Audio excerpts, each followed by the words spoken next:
शिक्षक मित्रों नमस्कार। मध्य प्रदेश शासन स्कूल शिक्षा विभाग के अंतर्गत समस्त शासकीय एवं अशासकीय विद्यालयों के लिए अभी तक विभिन्न पोर्टल्स के द्वारा संपादित किए जाने वाले कार्य अब एजुकेशन पोर्टल 3.0 पर संपन्न होंगे। अर्थात जो पुराने पोर्टल थे जैसे शिक्षा पोर्टल, जीएफएमएस पोर्टल आदि के दिन अब लद गए, इनकी विदाई का समय आ चुका है। ये सारे पोर्टल्स के कार्य अब एजुकेशन पोर्टल 3.0 में होंगे। ये मैं एजुकेशन पोर्टल 3.0 के होम पेज पर हूँ, जहाँ ये बहुत सारे आपके खटभुज दिख रहे हैं और उसके अंदर लिखा हुआ है कौन सा काम हम उसके अंतर्गत कर सकते हैं। तो शिक्षक मित्रों, आज के इस बहुत ही महत्वपूर्ण वीडियो में हम शॉर्ट में चर्चा करेंगे मध्य प्रदेश शासन स्कूल शिक्षा विभाग के उस लेटर में, जिस लेटर के थ्रू आपको शैक्षणिक सत्र 2025-26 में अपने काम की शुरुआत करनी है। तो आइए देखते हैं उस पत्र में क्या है और चरणबद्ध तरीके से आपको क्या काम करना है। तो लोक शिक्षण संचालनालय मध्य प्रदेश भोपाल का ये 27 मार्च 2025 का पत्र है, जिसमें नए शैक्षणिक सत्र 2025-26 से आपको एजुकेशन पोर्टल 3.0 में ही सारे काम करने हैं। विद्यार्थियों के प्रवेश के समय से ही कार्यवाही की जानी है और यह कार्यवाही एजुकेशन पोर्टल 3.0 पर, जैसा कि आप देख पा रहे हैं पत्र में, स्टूडेंट डायरेक्टरी सिस्टम पर सबसे पहले आपको कार्यवाही करनी है। आपकी सुविधा के लिए हम बता दें, बहुत ध्यान से इसको सुनिएगा। Student directory system module create किया गया है एजुकेशन पोर्टल 3.0 में। इसमें से हम वही काम करेंगे इस मॉड्यूल में जो हम शिक्षा पोर्टल में कक्षोन्नति और नए प्रवेश फॉर्मेट 1B और 1A में करते थे। तो पहला जो बिंदु है वो है नव प्रवेश। नव प्रवेश आपको एजुकेशन पोर्टल 3.0 में स्टूडेंट डायरेक्टरी सिस्टम के माध्यम से करना होगा। तो पहला जो पॉइंट है वो बहुत इंटरेस्टिंग है कि इसमें 1 अप्रैल से 30 सितंबर के बीच जो बच्चे 6 साल की उम्र पूरी कर लेंगे, उन बच्चों की सूची ऑटोमेटिक आपको यहाँ पर प्रदर्शित होगी। और इसके अलावा जिन विद्यालयों में प्री प्राइमरी कक्षाएं संचालित हैं, वहां की कक्षाओं में भी आपको नए प्रवेश के रूप में सुनिश्चित करना है।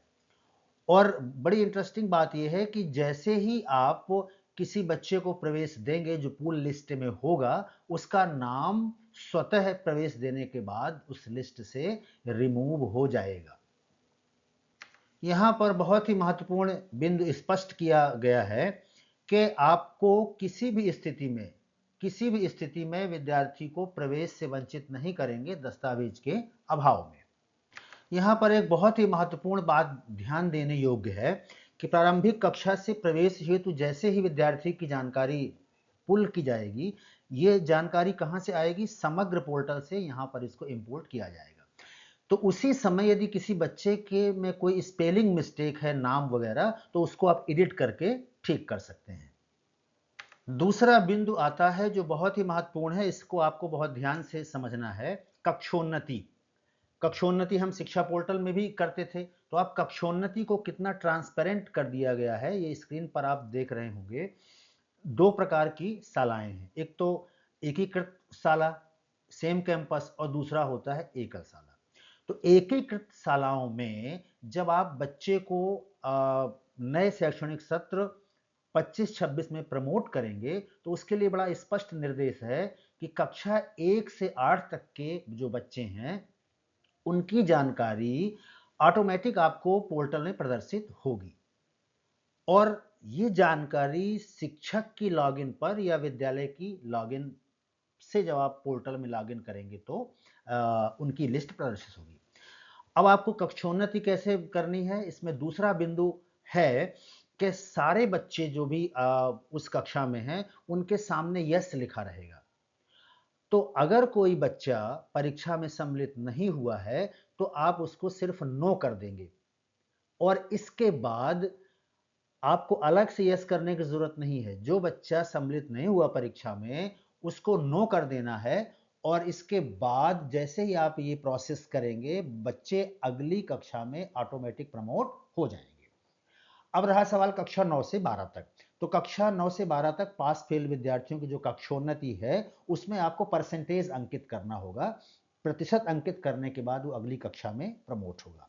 अगला बिंदु है एकल शाला में कैसे प्रमोट करेंगे। भाई प्राथमिक है तो 5वीं के बाद जाएगा 6वीं में, और अगर माध्यमिक है तो 8वीं तक ही होगा, और अगर एचएस है तो 10वीं तक ही होगा।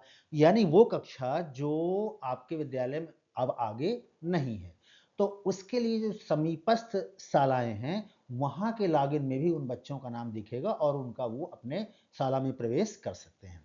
ये फिर से यहाँ रिपीट किया गया है कि किसी भी विद्यार्थी को प्रवेश से वंचित नहीं कर सकते आप दस्तावेज के अभाव में। आप उसको प्रवेश दीजिए और दस्तावेज इसके बाद एकत्रित कर लीजिए।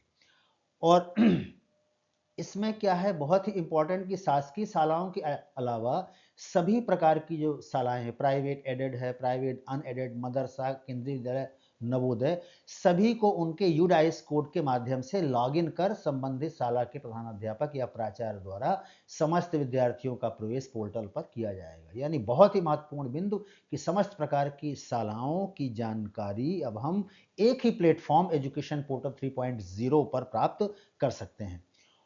तो ये थी जानकारी जो बहुत ही महत्वपूर्ण थी एजुकेशन पोर्टल 3.0 के संबंध में। सत्र के आरंभ में हमें इसी में काम करना है। अगले वीडियो में मिलते हैं कुछ ऐसी ही सारगर्भित जानकारी के साथ।